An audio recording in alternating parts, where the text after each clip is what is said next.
What's going on, YouTube? It's your favorite frugal crab, Andrew, with a follow-up on the Wayfair trade.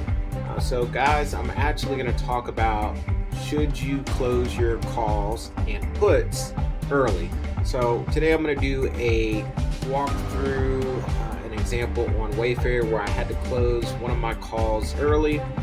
Again, I have two portfolios. So this one I'm going to show you on Wayfair. I'm actually planning on rolling this position just because I know I could get a little bit more money out of it and the charts are pointing upward. So of course it's worth it to roll it. In another situation I talked about in another video with Amazon, where if I had to let that option get called, it was better for me to let it get called than to actually try to roll it. So with that being said, guys, let's go ahead and get started. Let me start the video for you guys and we'll go from there. All right. All right, so here we go, guys. We got Wayfair. So as you guys can see, it was up by 8.57%. I believe in my last video, I talked to you guys about IV, implied volatility. So certain stocks or certain contracts, options, they have an implied volatility, anywhere between 0 and 100%. So Wayfair actually averages about 70 to 80%. And what that really basically means, what's the likelihood that the stock or that contract is going to have a significant price movement. So why is that important? So on a stock like Wayfair, it could have movements of 8%, 10%. It's over 9,000! 3%. Negative 8%. So the movements are very large, right? So that means when you guys are selling calls or puts, your range at the market value is negative 225. So basically that means if I were to buy this back up here in this top corner, you guys can see it has a 2.31 or $2.31 contract. So basically it would cost me $231. Has to stop. As you guys can see right here, to buy and close this contract. But of course we have what I received the first time around, which was only $52, and that was placed on November 22nd, which was less than a week. So that's why it's so important that when you guys do sell calls, make sure to sell it when you have the stock on the rise, because the premiums are going to go up. So here in this example, if I hadn't sold a call then, I would have sold a call now. And as you guys could see, the premium to sell the same call for the same date, which is December 8th, it would have been $231. Not $52. So it's important that when you guys are doing this, you sell it on the upside. Also, as you guys can see, the delta has changed. Now it's at 0.46. That means we're really looking at a 50-50 chance that it's actually going to land inside the money, or in the money as they call it, right? So there's a couple of ways around this, or there's a couple of plays that we can do in this situation. So of course you could roll this option, which is one thing that I'm planning on doing for this contract on Robinhood. On the other one, I actually closed it early, and that's what this video is about today, is should you close your options early? So I would say that in certain situations, it is actually beneficial, even if you are losing money, to close your option early, whether that's a put or a call. Now, when you're using the double dip method, you can't lose, because if you close this option early, remember when we're doing the double dip, we're also selling a put at the same time. So as the call is gaining value, the put is also losing value. So why is that important? Why is that a good thing? Because if you decide you want to buy back this call, well, guess what? You could also buy back the put, and the net equal or the net neutral situation is going to be basically you might come out ahead with a couple of dollars, whatever it may be. So you didn't lose any money on trading the option, but the big win is that you guys are now on an upward trend with the stock, which means you can take advantage of the appreciation. So if I go take a look at the number of shares I have for Wayfair, you guys will see right now it's showing the total return is about 21%, right? So this is the total amount of money so far if I were to sell the stock today. Here it's showing the average cost right here, which is 47, showing the diversity, number of shares, so on and so on and so on, right? So in this situation, when we're looking at the chart, why I bought back my call or plan on rolling it or buying it back is we look at the charts, as we've talked about before plenty of times on this channel. Again, as you guys can see, there is a continuous uptrend. The 10-day moving average is again above the 50-day moving average. As we saw right here, here's Monday. What happened when we apply this method? There's a cross. Of course, the 10-day was below the 50-day. And what happens when they cross is typically it's going to be a significant price movement upward. So as you guys can see, it's moving upward, upward, upward. And again, this is for 1 week. Today is Tuesday. This happened on a Monday, right? So when I started considering closing my calls, I actually started considering closing my calls over the weekend because I saw earlier that these lines were getting close to crossing. As you guys can see right here on Friday, they did cross on the downside, but then it ended going back up towards all the way till almost close. And then of course, as you guys can tell, I knew there was a crossing coming up, which means that this was the opportunity to either get out of the call, right, by buying it back as soon as possible, or you could write it and then roll the option, right? So here in this situation, again, if we look at the 1 month, this is a very consistent trend. So if you guys are trading Wayfair, this is actually a great opportunity for you to ride the wave up. As I've said before, if we go look at Wayfair over the course of 5 years, we're going to try to look at the price. If we look at the price over the course of 5 years, you guys do see this very large drop. At one point in time, it was at a high of 321, 300, 250, whatever it may be, right? Again, that was during the whole bug situation. Again, you have this big drop right here, 27. Again, this is towards the very bottom.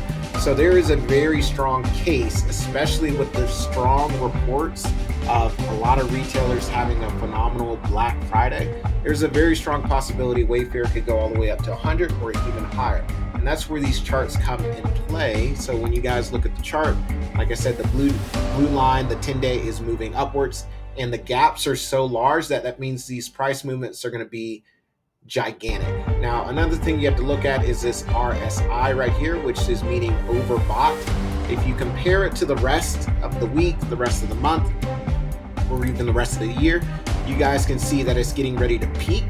So this also means you have to consider that if you're going to hold it, you may have to sell it at some point in time, somewhere just like right here where it peaked, somewhere at about the 65, 70 price range. Right here, the top was 85.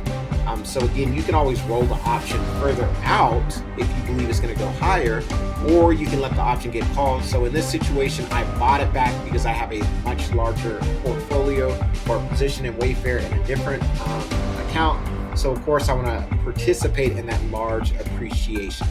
With that being said, guys, like I said, if you want to close an option early, even if you're going to lose some money, a lot of times it's beneficial then allow it to continue to go up in value. So when we look at that original call, at one point in time, I could have bought it for, I want to say it was $20. Now, again, it doesn't show you a chart of how the prices move over the weeks. Again, this thing changes every single day. But as you guys can see, a 332% change or total return. So that means on that $52 that I received, if I were to buy it back, I'm now losing almost 332% just by buying it back. But at the same time, remember, we have a put, which is also sold. I believe I can show it on here in a second. So if we go back, we'll take a look. So here's the put. Here in the put, you guys can see that one is up $240, right? So it's only 31%, and it's kind of a little further out in terms of the actual expiration date. But as you guys can see, that's 240. So if that's 240, and then we go back to the call, that's 173. Well, guess what? You're not actually losing any money to close out both positions. And if you really don't want to have to worry about losing any money, you can always roll the position. So in this situation, if you click roll, and if I had to take a guess, Wayfair is probably by December 8th, and I believe the next dates are the 15th and the 22nd. But if I were to pick the 22nd, I would say based off of that chart, it could be as high as probably 66 or 68 by that time. Of course, I have a 225, so if I were to roll it, I'm looking at probably the $61 strike point, which for me is probably too low. So if anything, I'd probably go out one more week. And as you guys can see, I can get it all the way up to 62 or 63 and just pay about I want want to say $20 difference or something like that, right? Let me see if my math is correct around here. No, a $2 difference. It's not a big deal because, again, remember guys, we have the put that if we were to buy it back, we're actually still coming out ahead.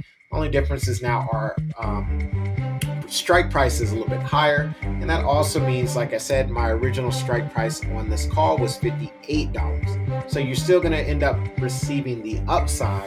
The only difference is you have to hold on to the stock a little bit longer. So like I said, guys, I hope that helped out. Hope that answered some of your questions on whether you should close your call early. If you are losing on your position, I would close it, right? Unless you plan on letting the stock get called from you. I can show you an example again, which is with Amazon. So with the Amazon situation, here it's showing only 54%. The call is for February 16th. It still has some time, so there's always a possibility, but it's at 146. The call option that I had on that one was for 135. This is how much I received when I sold that call option.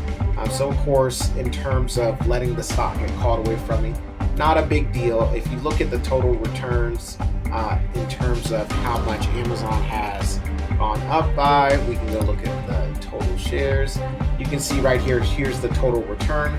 So it's not like you're losing anything in this situation. So it really works out perfectly fine at this point in time. If it were to get called away, it's not an issue. If you wanted to buy it back and you believe Amazon is going to go higher, you can do that. So if I go back to the call, it would cost me right now, the total cost would be $1,730 to buy it back. Would I do that? I wouldn't do it, but if you really wanted to because you believe it's going to go significantly higher, you can. But I wouldn't recommend that because in this situation or in trading options, you really don't want to be throwing money after opportunity to make more money. You just don't want to be wasting too much money.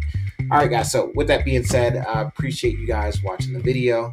Again, if you guys have any questions or if you'd like me to cover a stock or anything else, please just let me know. Shoot me a message or leave a comment below. Again, at some point in time, all of us have to grow up from being baby crabs, and maybe one day you can be a king crab too. But again, guys, these videos are for entertainment purposes only, so they are not intended as investment advice. You guys may take the videos as much as you like with the information and do what you can. But with that being said, guys, I will see you next time and look forward to the next video. All right, so take care.